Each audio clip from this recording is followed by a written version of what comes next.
നമ്മൾ first gear ഇടുമ്പോൾ വണ്ടി മൂവ് ആകുന്നില്ല. അതുപോലെ തന്നെ ഗിയറുകളുടെ ഇടയിൽ ഭയങ്കരമായിട്ടുള്ള പ്ലേ കൂടുന്നു. പിന്നെ അതുപോലെ തന്നെ റിവേഴ്സ് ഇടുമ്പോൾ വണ്ടി ഫ്രണ്ടിലോട്ട് പോകുന്നു. അപ്പോൾ ഈ തരത്തിലുള്ള കംപ്ലൈൻറ്റ് വന്നു കഴിഞ്ഞാൽ എന്താണ് ചെയ്യേണ്ടതെന്നുള്ളതാണ് ഈ ഒരു video.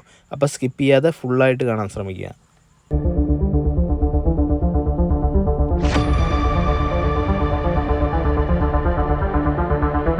Hi friends, welcome back to our channel guys. എല്ലാവർക്കും പുതിയൊരു വീഡിയോയിലേക്ക് സ്വാഗതം. അപ്പോൾ ഈ ഒരു വീഡിയോയിൽ ഞാൻ ഫസ്റ്റ് പറഞ്ഞ പോലെ ഈ ഒരു കംപ്ലൈൻറ്റ് ഒരുപാട് ആളുകൾ അത്യാവശ്യം കുറച്ച് പേരൊക്കെ ഇടയ്ക്ക് വിളിച്ച് ചോദിക്കാറുള്ളൊരു കംപ്ലൈൻറ്റാണ് ഇത്. പക്ഷേ ഇത് ലോങ്ങൊക്കെ പോയി കിടന്ന് എവിടെയെങ്കിലുമൊക്കെ പോയി പെട്ട് കിടക്കുമ്പോഴാണ് ആളുകൾ വിളിച്ച് ചോദിക്കാറ്. എന്താണെന്ന് വെച്ച് കഴിഞ്ഞാൽ ഗിയർ ലിവറിന് ഇങ്ങനെ പ്ലേ കൂടുന്നു, അതുപോലെ തന്നെ ഫസ്റ്റ് ഇട്ടിട്ട് സെക്കൻഡ് ഇട്ടിട്ടൊന്നും വണ്ടി മൂവ് ആവുന്നില്ല, അതുപോലെ തന്നെ റിവേഴ്സ് ഇടുമ്പോൾ വണ്ടി ഫ്രണ്ടിലോട്ടാണ് പോകുന്നത്. അപ്പോൾ ഇതിൻ്റെയൊക്കെ കാരണം എന്ന് പറഞ്ഞ ഒരു സംഭവമാണ്.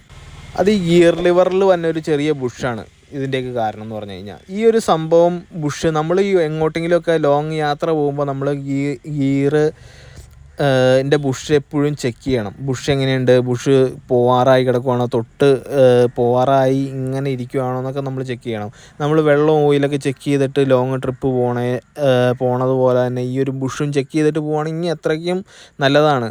ഈ ഒരു കംപ്ലൈൻറ്റ് വരാൻ ചാൻസ് ഉള്ളത് ലോങ്ങിലൊക്കെ പോകുമ്പോൾ ഉള്ള ആളുകളാണ് കൂടുതലായിട്ട് ഞാൻ ഈ ഒരു കംപ്ലൈൻറ്റ് കണ്ടേക്കണം. എന്നാന്ന് വെച്ച് കഴിഞ്ഞാൽ നമ്മൾ ശ്രദ്ധിക്കില്ലല്ലോ.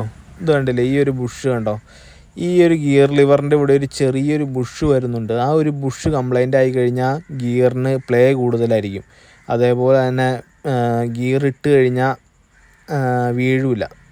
ഫസ്റ്റ് ഗിയർ ഇട്ടാലും സെക്കൻഡ് ഗിയർ ഇട്ടാലും ഇങ്ങനെ റൈസായിട്ട് നിൽക്കും. അതുപോലെ തന്നെ റിവേഴ്സ് ഇട്ട് കഴിഞ്ഞാൽ റിവേഴ്സും വീഴില്ല.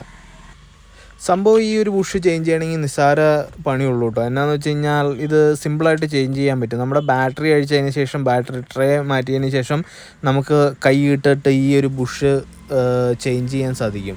പക്ഷേ എങ്കിലെന്ന് പറഞ്ഞു കഴിഞ്ഞാൽ നമ്മൾ എവിടെയെങ്കിലും പെട്ട് കിടക്കുന്ന ടൈമിൽ ഈ ഒരു ബുഷ് പോവുകയാണെങ്കിൽ നമുക്ക് റെഡിയാക്കി തരാൻ വന്നവൻ നമ്മുടെ കയ്യിൽ നിന്ന് ഒരുപാട് പൈസ മേടിക്കും.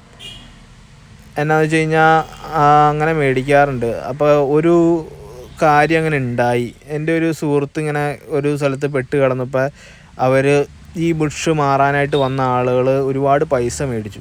ഇപ്പോൾ അതേ ഒരു ബുഷ് ഞാൻ ചേഞ്ച് ചെയ്ത് എങ്ങനെയാണ് കേട്ടോ. അപ്പോൾ അതേ ഗിയറൊക്കെ കറക്റ്റായിട്ട് വീഴേണ്ട, ഗിയർ ലിവറിൻ്റെ പ്ലേ ഒക്കെ കണ്ടോ.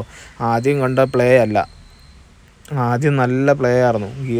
എല്ലാ ഗിയറും വീഴുകയും ചെയ്യുന്നുണ്ട്, റിവേഴ്സ് എടുക്കുമ്പോൾ റിവേഴ്സും വീഴുന്നുണ്ട്. അപ്പോൾ നമ്മൾ എങ്ങോട്ടെങ്കിലും ലോങ് യാത്രയൊക്കെ പോണ ടൈമിൽ നമ്മൾ ഈ ഒരു ബുഷും കൂടെ ഒന്ന് ശ്രദ്ധിക്കുക. എങ്ങനെയാണ് ബുഷിൻ്റെ കണ്ടീഷൻ, എങ്ങനെയാണ് ബുഷ് ചിലപ്പോൾ പോയി കിടന്നിട്ട് ആ ഒരു ഗ്യാപ്പിൽ ഗിയർ ലിവർ ഇങ്ങനെ ഇരിക്കുവാണെങ്കിൽ തന്നെ ഉണ്ടല്ലോ, ഗിയറൊക്കെ അത്യാവശ്യം വീഴും, പക്ഷേ ബുഷ് ഉണ്ടാവില്ല. പിന്നീട് നമ്മൾ വണ്ടി ഓടിച്ചുകൊണ്ട് പോകുന്ന ടൈമിൽ ആ ഗിയർ ആ ഒരു ഗ്യാപ്പിൽ നിന്ന് വിട്ട് താഴത്തേക്ക് പോകുമ്പോഴാണ് നമുക്ക് ഗിയർ വീഴില്ലാത്ത സാഹചര്യം ഉണ്ടാകുന്നത്. അപ്പോൾ നമ്മൾ എന്താ ചെയ്യേണ്ടതെന്ന് വെച്ച് കഴിഞ്ഞാൽ എങ്ങോട്ടെങ്കിലും പോകുന്ന ടൈമിലൊക്കെ ആണെങ്കിൽ ആ ബുഷ് കറക്റ്റാണോ, അതോ ബുഷ് ഇങ്ങനെ ദ്രവിച്ച് ആയി ഇരിക്കുവാണോ എന്നൊക്കെ നോക്കുവാണെങ്കിൽ നല്ലതാണ്. അത് അല്ല നമ്മൾ നമ്മുടെ ഏരിയ വിട്ട് വേറൊരു സ്ഥലത്തേക്ക് പോയി കഴിഞ്ഞ് കഴിഞ്ഞാൽ ഈ മാറ്റിയിടാൻ വന്ന ആൾ ഒരുപാട് പൈസ മേടിക്കും. അപ്പോൾ ഒരുപാട് പൈസ നിങ്ങളുടെ കയ്യിൽ നിന്ന് പോകാണ്ടിരിക്കാൻ വേണ്ടിയാണ് ഞാനിങ്ങനെ ഒരു വീഡിയോ ഇപ്പോൾ ഇങ്ങനെ ചെയ്യണത്. അപ്പോൾ എല്ലാവരും ഈ ഒരു വീഡിയോ എല്ലാവർക്കും ഒന്ന് ഷെയർ ചെയ്ത് കൊടുക്കുക.